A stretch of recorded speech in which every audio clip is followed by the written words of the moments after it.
So in today's video, we're going to talk about the differences between a high handicapper, a mid handicapper, and say a very low handicap scratch golfer. Now, the first thing is the high handicapper generally doesn't quite understand the term swing plane and doesn't necessarily understand exactly what we're trying to do inside the golf swing. So what I've got here has got a couple of things.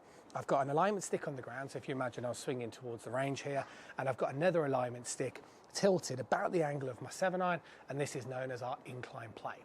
So to build consistency, what we're looking for is for my feet to be nice and parallel towards that target line, and as I take the club back, I want the club shaft to run up the plane line.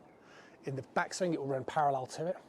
As it comes down, it will come back down through this plane line, travel through the plane line in the bottom part of the swing, and then as I release it, again, it will run very parallel. Now, what happens with higher handicap golfers is you're quite far off this plane line, okay?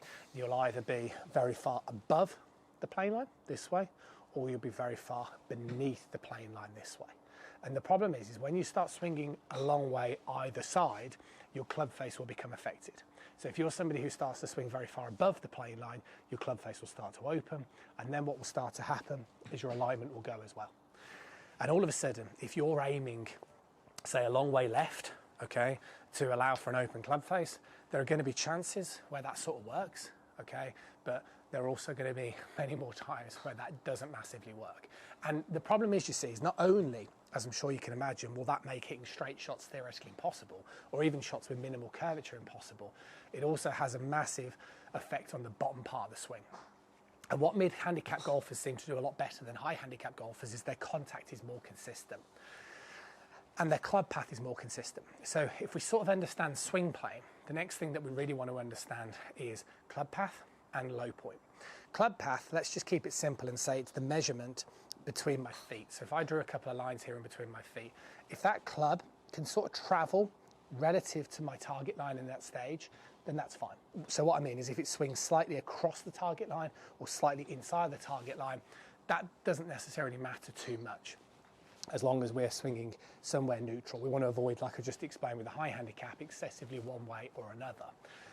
If you can do that, so manage a very small club path discrepancy, whilst also getting the club to strike down underneath the ball, or even say an inch ahead of the ball, this starts to eliminate many mishits. And if you start to eliminate mishits and your contact becomes more predictable, you'll find it much easier to make that leap to a more mid-handicap golfer. And if you become better at those things, swing plane, club path and contact, what you'll start to do is you'll start to tread into that sort of territory of becoming a sort of low handicap golfer. So the question therefore is, what then takes you from this sort of high to low to or mid to low handicap and then eventually to a scratch golfer? And the biggest difference that we're starting to realise now, thanks to a lot of the statistics that are coming out, is distance. So better golfers sequence better movement. They have their body moving better, they lift their arms better, and there is generally just way more club head speed. So this is why one of the things that I always suggest for my students is, first of all, if I start working with somebody who's inconsistent, we'll start to build up a better understanding of swing plane. Then we'll start to build up a better understanding of contact. And once you start to do that, then you need to start to induce more speed. And what we know with the pros is what's known as a vertical ground force, or elitist golfers, they use the ground much better. But what I think is more important than that is to understand elevation. See, if your hands go up and they go up in the through swing, you'll use the ground appropriate, right? It's a reaction to that sort of thing. And this is why I think a rope train or a rope swing is a really good way to do this, because instead of trying to jump off the floor, etc., you're much more focused on in the backswing, lift it up, in the through swing, so the way I retract my left shoulder back and behind me, and you can hear the sound that creates. So if I do this two-handed, you can hear that if I don't turn as much, and I just finish this way, that's why you won't create as much speed. But it's really important that you go on that journey, because I'll often meet a lot of high handicap golfers that are really keen to get really good, start trying to work a lot on that speed, but you have to go through that journey of swing plane, club path and low point, and then you can start adding more speed. Obviously, there are other aspects of the game that I haven't mentioned in this video, but in terms of as a swing evolution, I think this is a good blueprint to follow. See you soon. So hopefully you enjoyed the video, but let me tell you something. There's a much easier way for you guys to be seriously improving your game, and online lessons have never been any easier or any more affordable.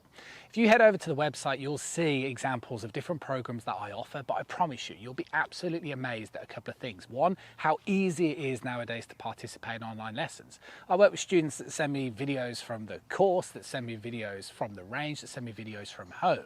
You'll be astounded how you're probably not doing the things that you should be doing, and how helpful it will be for me, very much personally, myself, to keep a watchful eye on your progress. I've also got a video library and some structured content over there as well to help guide you on your way. But keep watching the tips, subscribe for more of those. But like I say, there is an easier way to ensure you're on the right path. I'll see you soon.